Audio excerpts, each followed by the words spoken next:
everybody, welcome back. So today we're talking about tip number 2 for dealing with the tensions in order to make client service a strategic advantage for you and for your firm.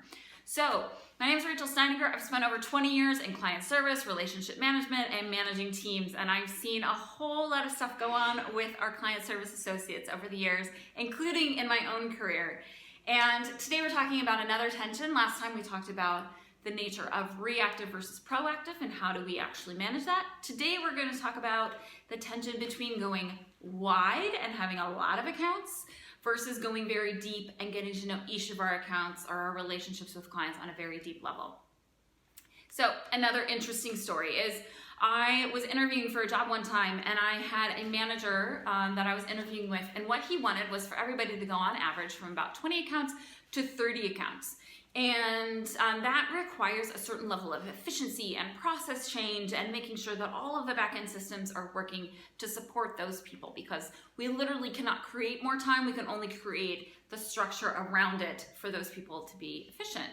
Well, when I went on to meet with the rest of the team going through these interviews, I discovered that every last one of them, and I met with over 10 people, wanted all of the client-facing people to go deeper. They wanted these folks that in the client service relationships to get deeper, to have more ingrained knowledge, more subject matter expertise, and also more expertise on the individual clients so that they could add more value.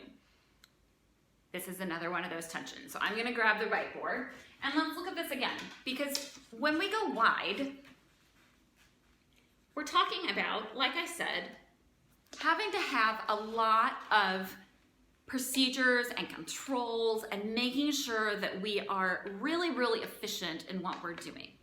On the other hand, when we go deep, we have to have maybe a smaller number of relationships with the goal of that each one of those we can extract more value. Now, there are different times and places for these. So in my relationships, I've worked in an industry where maybe nationwide there were 40 clients that really, and like looking at an 80-20 rule, we wanted to do business with, which meant every single relationship we were going to go really deep. Whereas some of my colleagues working in other niche markets were going to go more wide. They had the ability to go to thousands of clients nationwide. Really, maybe on the 80-20 rule, there were hundreds, but still significantly more than the niche market that I worked in. In either case, we want to be giving as much value to those customer relationships. We want to be elevating that value exchange over time, just like we did with the reactive versus proactive. But reactive versus proactive was a little bit more about creating impact. Make that look like a P. Impact.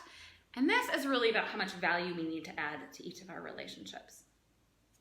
Now, just like in the reactive versus proactive, there is a spectrum, right? If you stay all the way on one side versus all the way on the other, they're two very, very different things. And sometimes with the reactive versus proactive, we have the luxury of maybe being very proactive and not having to deal with the reactive stuff, or we have some people might consider it a luxury to only be on reactive side, but sometimes when we're trying to get over to the more proactive side, it can be really difficult to move over there without that conversation. Similar on the wide versus deep. So if you're in an organization that really is about cost controls and efficiencies, you might be stuck over here on this wide part, but there might be opportunity to add more value into relationship. So it's not that we go from one end to the other. It's again about creating the dialogue with the people in your community, whether that is your manager, whether it's your support team, to say, okay, I think if we get a little bit deeper into these relationships, we can add more value, because this is the nature of the niche market that we're working in. This is the nature of the actual customer base.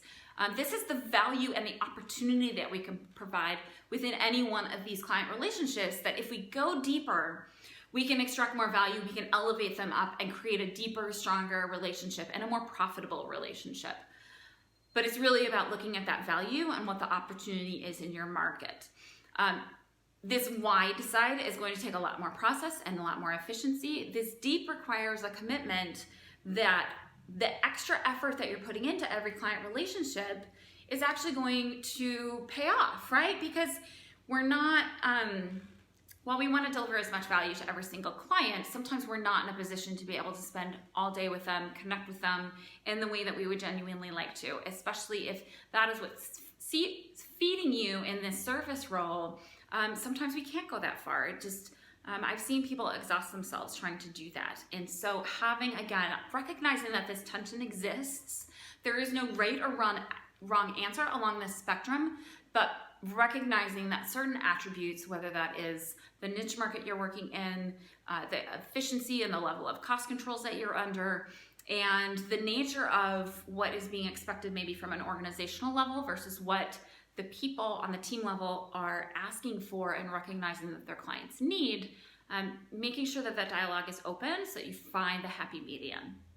And that was, you know, the conversation that I had to have in that interview situation of whether there was a happy medium and whether that was going to be something resolvable. So I encourage you, if this is a situation you're under or you're looking at this tension, to be very aware of it and also be willing to start the dialogue around it to make sure that you're constantly trying to find the sweet spot for your market, for your company, and for your clients. If you have any questions, please reach out to me. I would love to hear from you. I'd love to hear what you'd like to hear about in future videos. And stay tuned for video number 3 on the third tension that we have, which is really about practically applying some of these other 2 tensions and finding ways to create opportunity to balance these a little bit better. So stay tuned, and I look forward to seeing you there. Thanks.